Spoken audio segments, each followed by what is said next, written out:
No, this is the last one.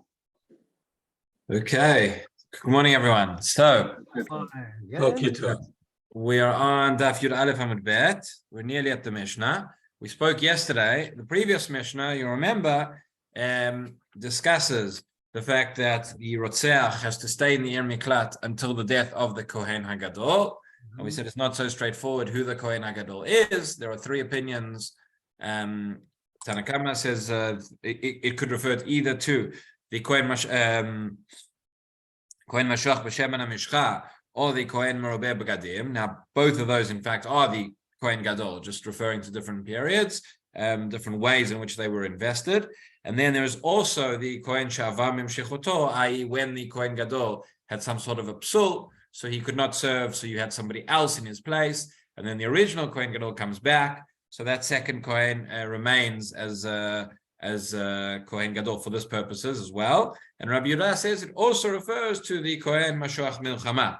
Right, we discussed the one who's anointed for war and goes out and gives the message to the people. Any one of these four Kohanim, were they to die, the Rotzeach could then leave the Miklat, and we said that was why the mothers of all four of them would go and would give them presents to these Rotzchim in the Arei Miklat. Sorry, if I could just ask everyone to mute because it's a bit of an echo. Okay. So now we're on Daf Yud Aleph Amud Bet, just about 3 lines before the Mishnah. So it says the Gemara the following. It says, Ibailu, b'mitat kulanu chozer, or dilma b'mitat echad mehem. Okay, when we've said now that there are 3, according to Tanakama, or 4, according to Rabbi Yehuda, different Kohanim this could be referring to, does the Rotzeach get to go back when one of them dies, or does he have to wait until all 4 of them die, which would presumably be a lot longer? So says the Gemara, maybe it's sufficient just when one of them dies. Tashma, we're going to bring a proof from our next Mishnah, which we'll read in a few moments. But the Mishnah says the following: Nigmar dino belo kohen gadol, eino yotze misham leolam. Okay, this Mishnah is going to discuss what happens if the Kohen Gadol dies just before the judgment has taken place, just after the judgment has taken place, etc. But it says if Nigmar Dino, at the time when Nigmar Dino, when they finish and they issue the verdict, at that time there is no Kohen Gadol. How could there not be a Kohen Gadol? Because the previous Kohen Gadol has died and a new one has not yet been appointed. So, now he's really in trouble because he's never going to leave because there was no Kohen Gadol at the time. And therefore he stays forever. So seemingly this is a proof. That what? Says the Gemara, Im ita lihada b'danach, right? That would seem to say that you need all, meaning the death of all of them, because if the death of just one was sufficient, so you would say if Nigmar Dino, when there's no Kohen Gadol, so there's no Kohen Gadol in the regular sense, but maybe there is a Kohen Mashuach Melchama, maybe there is one of these others. But the fact that the Mishnah says, "I know Yotzei Misham Leolam," that he'll never be able to leave, means there's no way he can go. So answers the Gemara, no, that's not a proof because it says B'Deleika, because there isn't one, right? The scenario is there only is a Kohen Gadol. There is no, he never had a psul. There's no one who was standing in his stead. There is no Kohen Mashuach Melchama, and that's why he can't leave. That's why he can't leave forever. But you could still say that with the death of just one of them, that would be sufficient. So therefore, the Gemara leaves that question unresolved.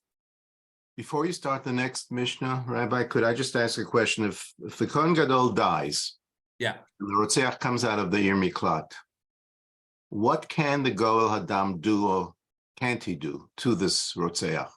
He's now out. He's back home. He can't do anything. It's over. It's over. He's gone. He's received his kapara. He's had his time. And now it's if he leaves before the Kohen Gadol dies, so then we'll see. The Mishnah is going to discuss now the Goel Adam, whether it's a mitzvah, whether he has reshut to kill him. But the Torah said he has to go, he has to escape from the Goel Adam until the death of the Kohen Gadol.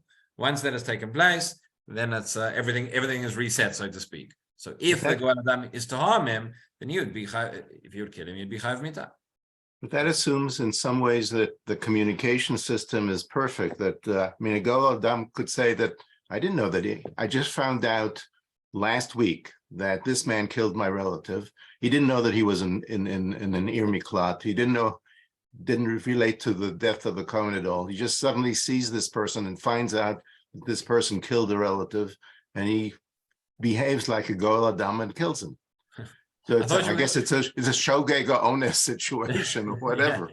I thought you were going to say the communication wasn't perfect, that he didn't hear about the death of the Kohen. I mean that we assume. I think the Kohen Gadol. This is something which is so central to all of Am Yisrael. We assume that that's something everybody would be aware of. But yeah, I mean, if he didn't know, he didn't know. But that's we're going to see. The Gemara is going to discuss what actually affects what affects the kapara of the Rotzeach. Is it the fact that he goes into the Ir Miklat? Is it the fact that the Kohen Gadol dies? Is it maybe a combination of the two? The Gemara is going to talk about that now. Rabbi Kenigsberg, isn't it a bit surprising that the Torah allows this blood feud to happen, this vengeance? Wouldn't it encourage people where we have real murder for the relatives to go after the real murderer and kill him before the justice system can kick in? Isn't there something a little bit worrying about this arrangement? Well, what you see from the what you see from the Mishnayot and from the Gemara that we've seen is that it's very much the Goel Adam is encouraged not to take the law into his own hands. Meaning, you see that when the Rotzeach is going into the Ir Miklat, he has two Talmidei Chachamim who go along with him. That there is an idea that we try and prevent this. We try and let justice take its course the way that it should. You're saying the fact that there is in the first place such a concept of the Goel Adam is something surprising, and it's something which we wouldn't really expect nowadays. That's true, and it's interesting to what extent. Meaning, we find a concept in a number of places where the Torah says, Dibrat Torah keneged Yetzer Hara, meaning that there are certain things which the Torah makes allowances for in terms of the way that people behave, and in terms of the natural reactions that people would have. There's a famous example of this is in the parasha of Milchama, and there's the question of the Eshet Yevat, which I'm not going into now. But over there, the Chazan and Farshim explain. They say over there, Dibrat Torah Yetzer Hara, meaning, is this the ideal? Is this something that we want to happen? No, it's very clear that it's not the ideal. But the Torah does make allowances for it, and over and above those allowances, so we say we have a system in place to try and prevent this from happening. That's why the whole concept of the Ir Miklat is that rather than if there was no Ir Miklat and the person was going to be, where he is, and the Goel Adam is going to see him every day, it's going to be very, very difficult. The Sefer HaChinuch said one of the reasons why you go to the Ir Miklat, aside from we mentioned the fact that he gets protection, the fact that it gives him kapara in some sense. And the Sefer HaChinuch mentioned that it's for the sake of the families of the relative, whether they're going to take it into their hands or not. But for them to have to see that person every day, it's going to be incredibly painful. That's going to lead to these emotions. It's going to lead to this blood feud, perhaps. And therefore, he's taken away, and in order to prevent all of this.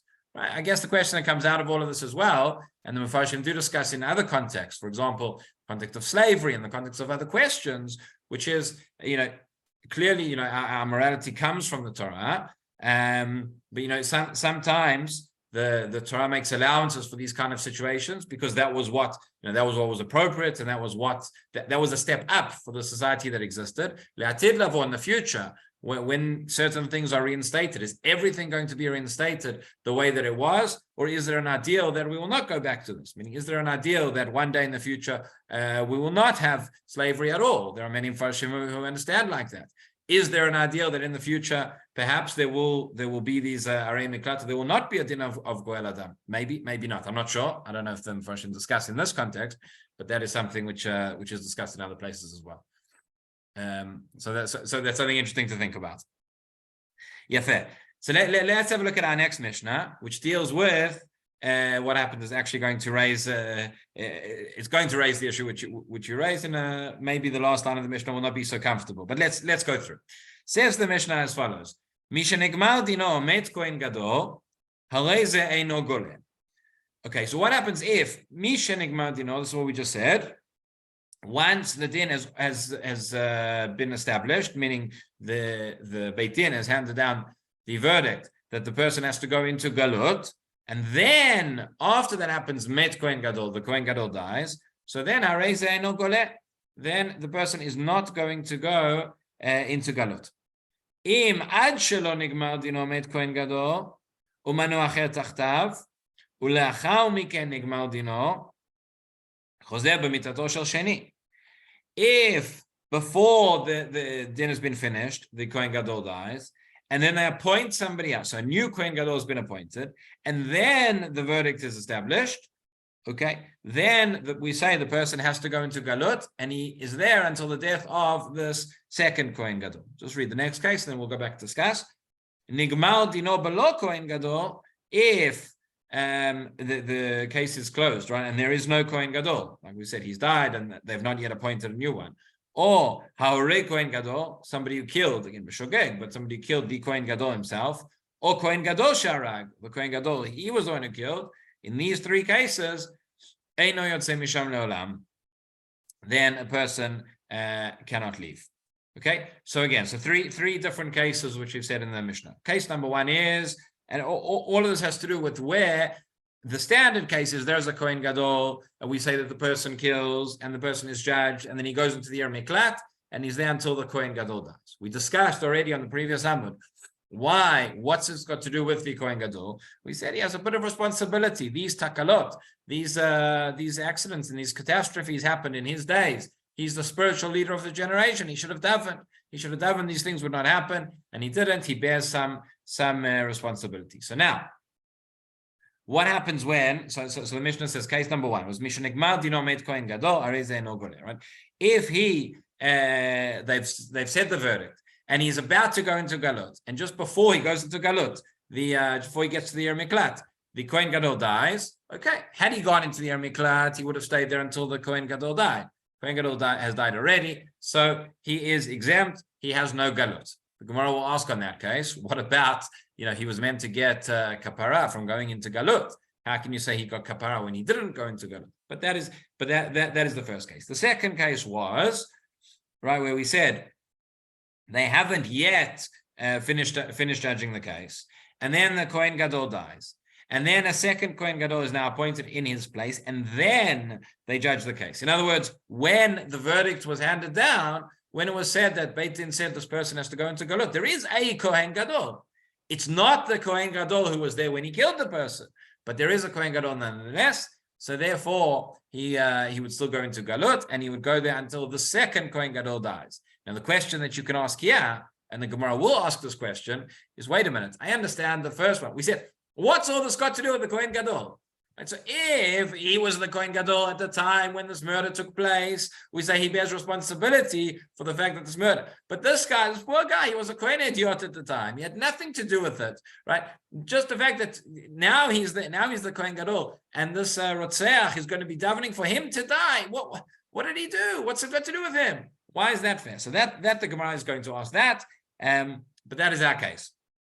In case number three, we say where there is no Kohen Gadol, so now there's nothing that can be done, right? There's no Kohen Gadol because he died, and another one wasn't appointed in his place, or the Kohen Gadol is the Rotzeach, or the Rotzeach killed the Kohen Gadol. In those cases, Eino Yotzei Misham Leolam, said the Mishnah. Okay, so let's go back. We're now the fifth line of the Mishnah, and it says about halfway down the page, Ve'eino yotzei lo le'edut mitzvah, ve'lo le'edut mamon, ve'lo le'edut nefashot, ve'afilu Yisrael tzarchim lo, ve'afilu tzar tzava Yisrael keYoav ben Tzruya, eino yotzei misham le'olam. This is quite shocking, but it says once the person is in the Ir Miklat, he can never go out. He's never allowed to go out. He can't go out, not for edut mitzvah, edut mamon, or edut nefashot. What are these three different types of testimony? And seems to be the Mishnah is bringing them in the order of, the lightest to the most stringent. Edut mitzvah, to come and give testimony for a mitzvah, for example, like Kiddush HaChodesh, right? He's the first person to see the new moon. Doesn't matter. You got to wait till somebody else comes to Beit Din to see the new moon for Rosh Chodesh. He's not allowed to leave the Ir Miklat. Okay, not for edut mitzvah, not for edut mamon, right? For monetary and for monetary testimony, or for Eidut Nefashot, even for he saw somebody else killing somebody in the Miklat, he's not allowed to go out for any of those cases. And more than that, Afilu Yisrael tzrichim lo, right? Even if he's like Am Yisrael needs him. Afilu Tzava Yisrael K'Yoav ben Tzroa. He's a great general, and he would come and he'd be able to help them. Nonetheless, Eino Yotze Misham Leolam. Okay, so as I say, this is quite shocking. I mean, how can you say that even if what happened to Pikuach Nefesh, right? The fact that this person needs to be punished, but let's say he's a great soldier, he's a great whatever it is. Am Yisrael needs him to come and fight in battle. Says the Mishnah, he can't leave. So there are some. It's a bit of a chiddush. It doesn't seem to be the plain reading of the Mishnah, but there are some who understand that when the Mishnah says, "Yeah, no yotzei misham leolam," it means he wouldn't leave there permanently. Meaning, if it was a case of pikuach nefesh and he needs to go and fight in the army, then yeah, he could leave, he could go, and he could do that. But then he would have to come back. That's the point. But to leave permanently, he couldn't. Others understand differently, but that's a discussion which the Mefarshim have. It's similar to we discussed this a number of weeks ago when we spoke about leaving the Miklah, when we spoke about leaving Eretz Yisrael, and you find in different places in the Gemara it talks about the Isur to leave Eretz Yisrael, and many poskim point out that when what it's talking about there is talking about leaving permanently, right? It's not necessarily talking about a person just going on holiday or going for a few days or something like that. But in any event, the point is that at least permanently he has to stay and he has to come back into the Miklat, and this is learned from the pasuk. It says Shneeman. The Mishnah continues, since it says Asher Nas Shama, right? The pasuk says, and what is the Shama? Why does it say he has to go there? What is it emphasizing? It says Asher Nas Shama, Sham tehei dirato, Sham tehei mitato, Sham tehei gevurato. That is where he has to. That is where he will live. That is where he will die. That is where he will be buried. He's not allowed to. He's not allowed to leave it. Okay, and then continues the Mishnah. Kshem sha'ir koletet, kach tchuma kolet. In the same way that the city itself kolet, it absorbs him, meaning that once he's there and he's safe from the Goel Adam, and it's considered that he's found a safe haven, so to speak. Right, that would apply just inside the city, not just inside the city, but also inside its tchum. Tchum, just like we have a tchum Shabbat, whereby there are 2,000 amah in all directions from outside the city, where you aren't allowed to leave on Shabbat. So he says once he gets into the tchum of the city, so that's enough. That's already he's already safe from the Goel Adam. So kshem sha'ir koletet kach tchuma kolet rotzeach she'atza chutz letchum. Okay, now what happens if you have a rotzeach who came into the Ir Miklat? We've already discussed what happens on his way into the Ir Miklat, where we have the two Talmidei Chachamim who come with him, so the Goel Adam can't get him. But if he's already come into the Ir Miklat, and now we've just said he's not allowed to leave, and b'chol zot he decides to leave. His blood is on his head. So Rotzeach she'atza chutz letchum u'mitzao Goel Adam. So he left now the tchum of the Ir Miklat, and the Goel Adam found him. Rabbi Yossi Aglili Omer mitzvah biyad Goel Adam v'reshut biyad kol Adam. Rabbi Akiva Omer reshut biyad Goel Adam v'chol Adam chayavin alav. So it says Rabbi Yossi Aglili says, now in such a situation, the Goel Adam not only is allowed, but he even has a mitzvah to go and to kill him, because he was meant to stay in the Miklat and he didn't. And anybody else, in fact, even if it's somebody who's not the relative, would be allowed to kill him as well. That is Rabbi Yossi Aglili. Rabbi Akiva says no. Rabbi Akiva says Reshut biyad Goel Adam. He says that we're not encouraging people to take the law into their own hands. He says the Goel Adam is allowed to kill him. However, anybody else would not be. Anybody else would still be chayav for murder, just like they would for anybody else. Okay, so that is the Mishnah. Quite a long Mishnah and lots of things to unpack there. Says the Gemara. Just a minute. Can the Goel Adam appoint a shliach? Can the Goel Adam appoint a shliach? I don't think so. Okay. Interesting question. I'm not sure if anybody discusses that explicitly, but Yeah, I don't remember seeing anything. To the best of my knowledge, the answer would be no. What about if the killer accidentally sort of stepped out of the tchum?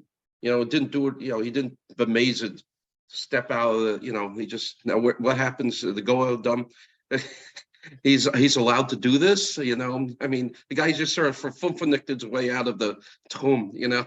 And so maybe that's why the din over here is that you have not just the city that's kolet, but you also have the tchum. Remember, you have the city itself, and you have the city boundaries. And I think the idea is that he's meant to stay within the city, but you still have the alpay mama. You still have these they had these migrashim which were outside the city. So it's not the kind of case where he's got 1 foot. You see in the cartoons sometimes, in the films, a person standing at the border and there's a line on the floor and 1 foot here and 1 foot there. yeah, okay. No, he's got he's got that space. And again, we've seen there's enough. I think there's enough precautions in terms of the way that the city is built and the way that the borders are there, and there are people there, and there would be signs, there would be warnings, and he would know that he's Okay. No one's trying to trip him up, Okay. as such. Okay, but that's also it's an interesting question. The tchum would be demarcated. There would be signs where the tchum is. I would think so. I would would think so. I mean, we saw a few, going back a couple of daf. There was a whole discussion about, I think it was on daf Yud Amud Aleph, where we spoke about what kind of things are allowed inside the city and what's not allowed inside the city. You can't sell weapons there, and you can't do activities that are going to cause lots of people to come. Those would be forbidden. And you've got villages outside, so people can see that if the Goel Adam is on his way, they'd be able to see and they'd be able to warn him. And so there's a whole procedure here. It's not something which is accidentally 1 foot out and he's lying in wait. That seems to be that we're avoiding. Okay. Gotcha. Okay. So says the Gemara as follows. We're now going back to the original. Remember these cases of where the Kohen Gadol dies, somewhere before the judgment, after the judgment, etc. So says the Gemara, my tama, what is the reason? What's the reason for what? So the first din of our Mishnah, which said that if the Kohen Gadol dies after the Gmar din of the Rotzach, and he hasn't even gone to the Ir Miklat yet, he doesn't have to go. He's finished. So says the Gemara, my tama, Amar Abaye, Kal v'chomer, Uma mi shegala kvar yatsa achshav, mi shelo gala eino din shelo yigle. Right? You say Kal v'chomer, just as somebody who's already gone into Galut, but once the Kohen Gadol dies, he can leave. So to this person, he doesn't have to go. The Kohen Gadol's died. He doesn't have to go in the first place. So v'dilma hai degala ichaperle. But wait a minute, didn't we say, and we've been speaking about this for weeks, months, right? That when somebody goes into the Ir Miklat, he gets galut, he gets kapara. Excuse me. When he goes into galut, he gets kapara. He gets atonement for what he's done. So hai de lo gala lo midika. Hai de lo gala lo. So this one who has not gone into galut, he doesn't get kapara. So it's a little bit unfair. So says the Gemara, midi galut kamachapra, mitat kohenum demachapra. It's a bit of a strange answer. Says the Gemara, no, the galut is it really galut that gives him kapara? It's the death of the kohen that provides kapara. Again, it's a little bit strange. It's a little bit strange because the kohen is dying, but that's got nothing to do with this person. I understand the person has sinned. The person has done something wrong. He has to go. He has to experience something. Well, the Kohen Gadol died. What does he experience, right? But also, if he goes into exile, I understand. But also throughout the Masechet, we've been saying, we've been repeating again and again and again and again the fact that Galut provides you kapara. We saw a case right at the beginning, on the very first daf, when we were talking about Eidim Zomamim, if you remember all that time ago, and we spoke about the idea of Galut. Remember, if you have Eidim Zomamim, and they say that somebody has to go into Galut, they themselves would not go into Galut, because we said only the person who is the Rotzach and not somebody else, not the Eidim. But we've also said how if somebody killed B'mezid, right, they wouldn't get the kapara. but it's only if somebody killed b'shogeg, they could get the kapara, they could go into galut. So it seems to imply very strongly that galut itself provides kapara. Look at Tosfot. Tosfot asked this question. The final Tosfot on the Amud, Tosfot is towards the bottom, it says, Midi galut kam mechaperet. He says, Teima. Doesn't make sense. It didn't say in the beginning of Hamasechet, Hem shelo asu maaseh liglu, ki hechi deheve lehu kapara. Right, those who didn't do a maaseh, right? Talking about that's talking about the Eidim over there. Spoke about Eidut doesn't have a maaseh; it's just Dibur, but they wouldn't get the kapara. Alma galut, or they wouldn't need the kapara. Alma galut mechaberet. We've seen that galut itself provides kapara. V'yesh lamar de'acha kapara lepatro mi galut kamar. So here we're talking about a different type of kapara. We're talking about kapara to exempt him from going into galut. Dabai lemeilaf demi shelo gala adayin. In other words, to tell us that somebody, what the Gemara is deriving here, is that somebody who has not gone into galut, that the mitat kohen gadol to'il lepatro mi galut mikava chomes, telling us that the death of the kohen gadol would exempt them from galut, from a kava chomer. In other words, there's two different types of kapara, says Tosfot. There's the kapara based on what you've done. We could ask where does that kapara come from? Yeah, but there is another sort of kapara in terms of exempting the person from going into the into galut itself, and that's what we're talking about over here. He says, galut mechaperet mitat kohen gadol mechaperet. In other words, this is what the Gemara says on the long lines in Tosfot. When it says, the answer says, does galut give you kapara? Does the death of the kohen gadol give you kapara? Pirush. This is what it means to say mi patra mi galut. Right? Don't read it as atonement. Read it as exemption from galut. Sharei afilu lo gala el hayom echad v'met hakohen hagadol uchozer. Right? Even if a person had gone into galut, he'd only been there for one day, and the kohen gadol died, he would come back. V'ilu lo met hakohen afilu shahasham zman merabeh. Even if the kohen didn't die, he could be in his exile for many years, and he wouldn't go out. So al kochach kapara zo b'mitat kohen tluya ki depirush deken. So there is some form of kapara that is dependent on the death of the kohen gadol. If we just say that the kapara is dependent on being in the Ir Miklat, so then how could it be that somebody could be in Ir Miklat for much longer, and somebody could be there for only one day and they get to leave? There's two different things that we're talking about, right? Exactly how the atonement works, those are cheshbonot shamayim. It's not something we can understand. But in terms of allowing him to leave, that is dependent not on being in the city, but it's dependent on the death of the kohen gadol, and therefore whether he's come to the city or not. Once the kohen gadol dies, he's allowed to leave or not go in the first place. So that is the Gemara. Right, with Tosfot's explanation, as it says, "Midi galut kamachabra mitat kohen hu demachabra." So let's go back now into the Gemara. 1, 2, 3, 4, 5, 6 lines from the wide lines. Right, fourth word after the 2 dots. It says, "Imad shelo nigmar dino v'chulei." Right, so this was the second case we saw in the Mishnah, that if the judgment hadn't yet been handed down, okay, and the kohen gadol died, and they very quickly appointed, or the court took a long time, but they very quickly appointed a second kohen gadol. We said now it's going to be business as usual. When he goes into the Ir Miklat, he has to stay there until the current kohen gadol dies. So says the Gemara, Manane Mele. Where are these words from? Meaning, what is the source for this din? Amar Rav Kahana Damakra v'yashav ba admot hakohen hagadol asher mashach oto b'shemen hakodesh. And so the pasuk says very interestingly. It says the person, we've quoted this pasuk before, but it says he should be there. Read the entire pasuk. You have it on the side. It's Bamidbar Lamed Hey Kaf Hey. It says v'tzilu ha'edat ha'rotzeach miyad goel adam v'yishiv oto ha'edat ir miklato asher nashama. But you'll save the rotzeach from the goel adam. You'll make him go back into the ir miklat, which he's run to. V'yashav ba'admot ha'kohen gadol. He will stay there until the death of the kohen gadol.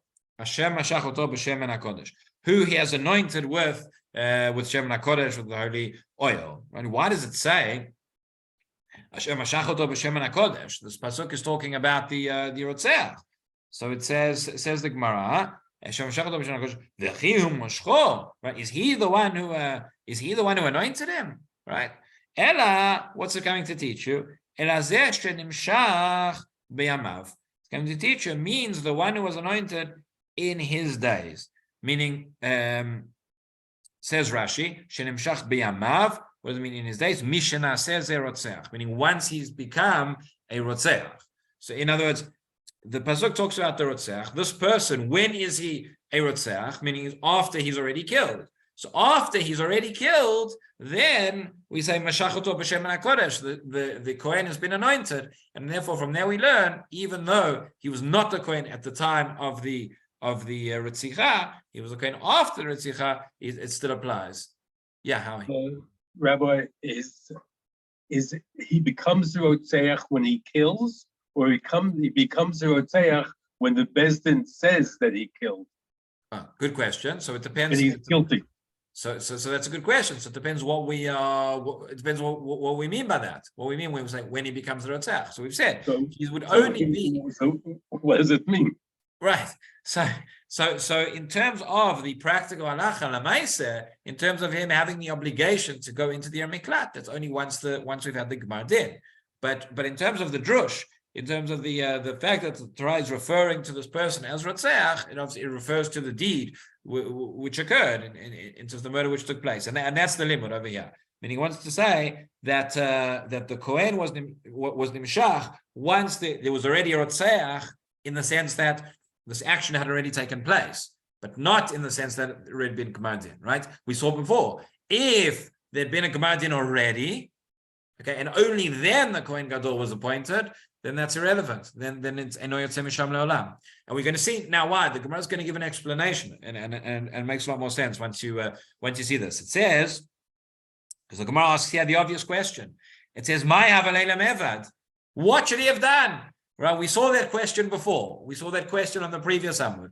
Remember there, where the Gemara said to us, "Okay, you've got these mothers of the Kohanim bringing gifts so that the Rotzchim won't pray for their sons to die." And we said, "Maya Valele Mevad." What did you want him to do? Right, the person killed, and the Kohen Gadol's got nothing to do with it. Now he has nothing to do with it. What has he got to do with it? He could have davened that it shouldn't have happened. So here again, the Gemara says, "Maya Valele Mevad." He couldn't have. I mean, anybody could daven, right? But we've got enough things to daven for without having to worry about. He was not the Kohen Gadol. He was just an ordinary Kohen Hediot at the time. This murder took place. Now, misken, now he's become the Kohen Gadol, and you're saying that this person who murdered before he was appointed wants him to die. What's the problem? Why is that fair? So says the Gemara, "Hayalo levakesh rachamim sheigmor dino lizchut v'lo bikesh." Okay, so again, we don't expect that he would have davened for things to happen when he was not the Kohen Gadol. But now, once he was the Kohen Gadol, something took place. Hang on, I'll get to your question in a moment. What happened when he was appointed? Not that he should have davened that this act shouldn't have happened, because Maida Hava, that's in the past already. But the din hadn't been finished. So he could have davened that this person is found innocent, not that he's found guilty, or that he's found that it's anus or not shogeg or whatever it is, and therefore he wouldn't have had to go into the Yer Miklat. But because he didn't, therefore he has some responsibility. Yeah. I think that every Kohen should daven that there are no murders or accidental murders his whole life, because you can never tell when he'll be appointed Kohen Gadol. Okay, maybe. I thought you were going to ask something else, but okay. So you're saying he has a certain level of responsibility. He should have davened anyway. Okay, but he doesn't have the same direct. Direct responsibility. Not direct, but that's. You can never tell when he's going to be. His status will be changed. You can never tell. Okay, so every Kohen should walk around thinking that maybe he'll be the Kohen Gadol. What about Anava? So what? Even with that, you can still. You say, no, who knows? Who knows what will be tomorrow? Who knows what will be in a minute from now? Okay, maybe, but that's not the Gemara's answer. The Gemara says differently, right? The Gemara says it should have bikesh rachamim, meaning once he is appointed the Kohen, that sheigmor din ol zchut. But I thought you were going to ask a different question. Wait, yeah, I have a question. Yeah. Why wouldn't the Kohen, if he daven for tzedek, that it should be come out in the right way rather than that it should be l'schut if it's not l'schut? Oh, yeah, fair, excellent, right? Why should it be? What are we expecting him to daven for a miscarriage of justice? It sounds very strange, right? If it should be what it is. So, different answers are given. A lot of the Mepharshim discuss this point. One of the things we've already seen is that sometimes we don't actually want Beit Din to execute the judgment that they can, right? Remember, if there's a case of murder, let's say murder b'mezid, and right, we've seen the discussions, we saw the opinions in the Mishnah, right? The Beit Din does everything they can to look for loopholes so that you don't have to punish the person. Okay, you might say that's regarding the death penalty. Here it's regarding galut. So maybe that's something else. But there is something fascinating, which some of the Farshim point out. There is a case. What happens where, somebody's brought before the Sanhedrin and there was a murder, and the evidence is so clear-cut that every single Dayan on the Sanhedrin says this person is guilty. Right? Every single one. Right? We know we always have an odd number of Dayanim, because if there's a machloket between them, so we go by the majority. Now, I've been involved in the past in certain one forum where I was, and there was an election, and there was an even number of people on the committee trying to judge, and it was the things we had to do to work out how to weight the votes this way and that way in case it was a tie or not a tie. So it's much easier when you have an odd number of people. But what happens if every single Dayan says that he's guilty? Amazingly, the din is he goes free.